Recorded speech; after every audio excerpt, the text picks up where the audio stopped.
क्योंकि सिद्धि का कलाम है। कई सारी औरतें आई थी मक्का में बच्चों को लेने के लिए, लेकिन जिसका जैसा मुकद्दर था उसको वो मिला। और हजरत हलीमा तो सबके लास्ट में आई थी, सवारी भी कमजोर थी, तो दूसरी औरतों ने ताने दिए, क्या हलीमा अब तुझे क्या मिलेगा? जो बड़े बड़े मालदारों के जो बच्चे थे वो सारी औरतों ने ले लिए, अब तो एक बच्चा है जिसका बाप नहीं है, दुनिया में यतीम है, उसको अगर आप ले आओगी, उसकी परवरिश करोगी, दूध पिलाओगी तो तुम्हें मिलेगा क्या? हाँ, इस तरीके से औरतों ने ताने दिए। लेकिन शायर ने क्या कहा है, तो सारा मगर तो नसीब मोहम्मद के तुझे घर अजीब, तुझे घर में चमक्यो बितारो, घर तुझे में अजी घर तुझे में अजी घर तुझे में घर तुझे में ही चमक्यो बितारो, घर तुझे में ही चमक्यो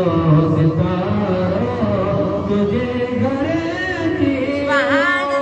तुझे घर जीरो नबी पाक भाग कहीं जो हलीमा तेरी जो किस्मत है उस पर आसमान भी रश्क करता है। शायर ने कहा है कि उनकी तो मुकद्दर में था नहीं, हलीमा तेरा तो मुकद्दर बुलंद वाला है। शुक्र कर हलीमा भले तो कमाई, तुझे घर तेरा बत रब बात वसाई,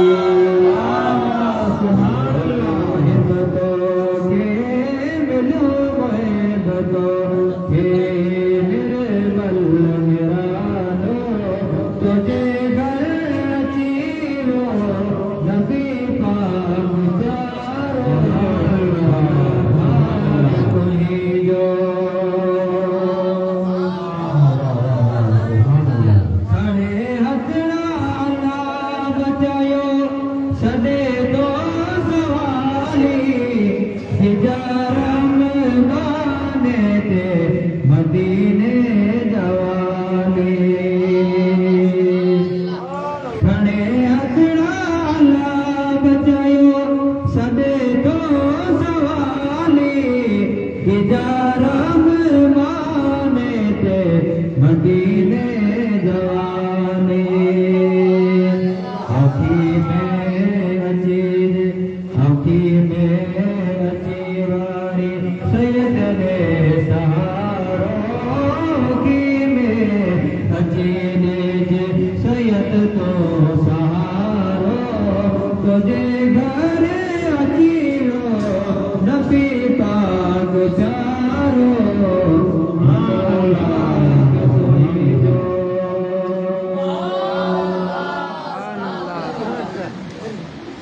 इन महफिल में मुझो मन था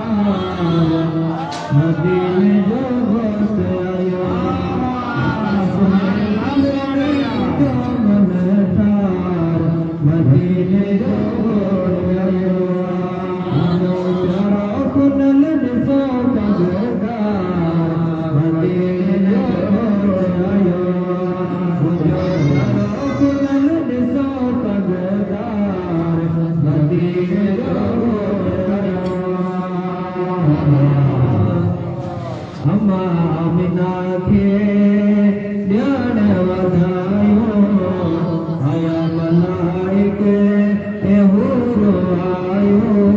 आया मलाइक ए हुरो आयो जया शेर करे होरन कतार मदीने जो होत आयो जो मन थार मदीने जो होत आयो जो चारो कुनल दिसो तगदार मदीने जो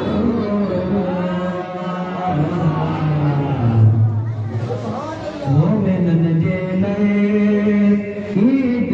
थी वई रब जी रहमत सब ते वसे पई सुभान अल्लाह सब ते वसे पई मोमिनन जे लए ईद थी वई रहमत रब जी सब ते वसे पई रहमत रब जी सब ते वसे पई हीरा हरे जाए ते हुबकार मदीने जो होत आयो दिल में मुझो मन थार मदीने जो होत आयो मुझो प्यारा कुनल दिसो पगदार मदीने जो होत आयो। और आगे शायर क्या कह रहा है कि ऐसी महफिलों में किसी को पीछे नहीं रहना चाहिए, हाँ सबको मिलजुल करके अपने अजीज और अकरबा दोस्त और अहबाब के साथ में आकर के ऐसी महफिलों में फ्यूज और बरकत हासिल करना चाहिए। और ये तो वो महफिलें हैं कि इन महफिलों में बंदा जो दुआ करता है रब की बारगाह में कबूल होती है। गद थी अजीज है मोमिन सारा इन महफिल में वे हनवारा महफिल में वे हनवारा गद थी अजीज है मोमिन सारा इन महफिल में वे हनवारा गुरो दिल सदा थींदा बेड़ा पार मदीने जो होत आयो गुरो दिल सदा थींदा बेड़ा पार मदीने जो होत आयो मुझो प्यारो कुनल सो पगदार मदीने जो होत आयो।